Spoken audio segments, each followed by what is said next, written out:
Di dalam ayat siratal ladzina an'amta alaihim, Allah tuh pengen ngasih tahu kepada kita bahwa apapun yang kita sedang hadapi dalam hidup kita itu tuh pernah terjadi kepada orang sebelum kita.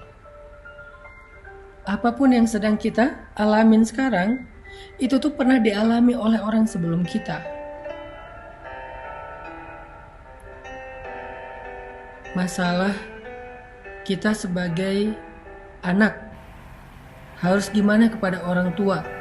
Ada contoh orang sebelum kita.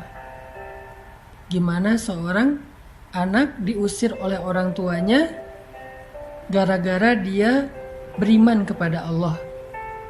Siapa dia? Ibrahim alaihissalam. Gimana sikap Ibrahim kepada ayahnya? Masalah orang tua kepada anak. Orang tuanya beriman, anaknya durhaka, anaknya kufur, anaknya ingkar. Siapa orang tua yang menghadapi ujian anak yang ingkar dan tidak beriman? Nuh alaihissalam. Ya bunayyarkam ma'ana. 950 tahun Nabi Nuh berdakwah termasuk kepada keluarganya, tapi anaknya menolak dakwah ayahnya sendiri. Padahal ayahnya ini seorang laki-laki yang solih, laki-laki yang sabar, laki-laki yang taat, laki-laki yang baik akhlaknya, laki-laki yang penyayang kepada keluarga.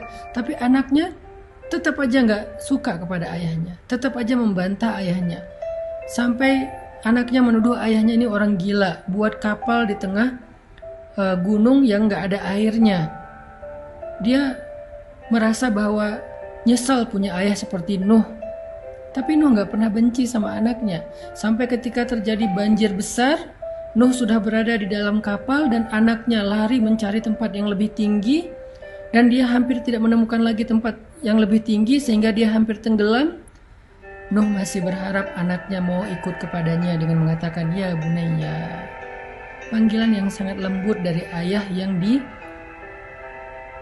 durhakai oleh anaknya puluhan bahkan ratusan tahun. Anaknya durhaka kepada ayahnya ratusan tahun, mengatakan ayah saya itu gila, ayah saya itu sinting, ayah saya itu stres, ayah saya itu depresi, ayah saya itu orang bodoh, ayah saya itu dan segala macam. Membentak ayahnya, marah kepada ayahnya, buruk akhlak kepada ayahnya beratus tahun. Tapi ketika anaknya hampir tenggelam, kasih sayang ayahnya ini belum hilang. Masih memanggil anaknya dengan panggilan lembut, ya bunayya. Dalam bahasa Arab itu artinya, wahai anakku tersayang. Bukan ya waladi, bukan wahai anakku, tapi ya bunayya, wahai anakku tersayang. Masih pakai kalimat tersayang.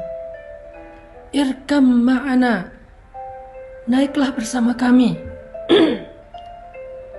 Naiklah bersama kami ke dalam perahu, wahai anakku tersayang.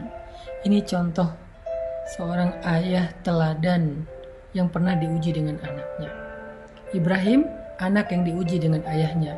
Nuh, ayah yang diuji dengan anaknya. Atau seorang suami yang diuji dengan istrinya. Dia menafkahi istrinya, dia membimbing istrinya, dia ngajak istrinya sholat, dia ngajak istrinya menutup aurat, dia berakhlak mulia kepada istrinya, dia menunaikan seluruh hak istrinya, wafa memenuhi hak-hak istrinya, dia berbicara santun kepada istrinya, sabar kepada istrinya yang perangainya jelek bertahun-tahun. Siapa dia laki-laki yang diuji dengan istri? Lut alaihissalam. Betapa sabarnya Nabi Lut menghadapi istrinya. Istrinya bukan hanya istri yang buruk akhlak, tapi juga durhaka. Dia yang menjadi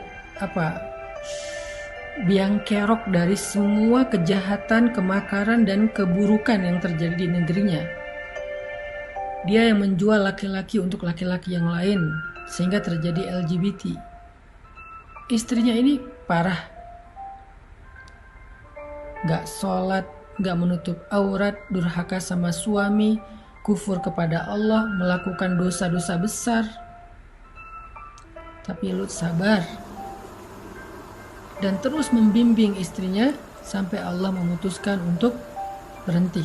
Udah cukup, sekarang pergilah dan tinggalkan kaum ini, karena kami akan membinasakan kaum tersebut, termasuk istri Lut. Baru Nabi Lut berhenti. Atau seorang istri yang diuji dengan suaminya. Istrinya solehah, istrinya berhijab, istrinya beriman, istrinya akhlaknya mulia, sabar terhadap kejahatan dan akhlak suaminya yang sangat buruk. Tapi dia terbunuh di tangan suaminya sendiri. Dia disalib di pohon kurma, dia disiksa sampai dia menghembuskan nafas terakhir. Tapi dia bersabar terhadap suaminya dan terus berharap agar suaminya bertaubat dan sadar. Siapa dia? Asiyah yang diuji dengan suami Fir'aun.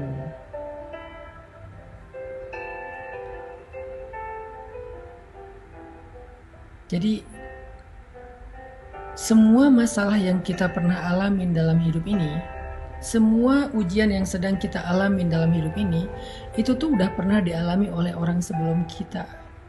Sehingga tugas kita adalah kalau pengen dapat petunjuk, kalau pengen dapat contoh, kalau pengen dapat semacam model untuk kita tiru, kata Allah udah ada tuh. Siratal ladzina an'amta alaihim.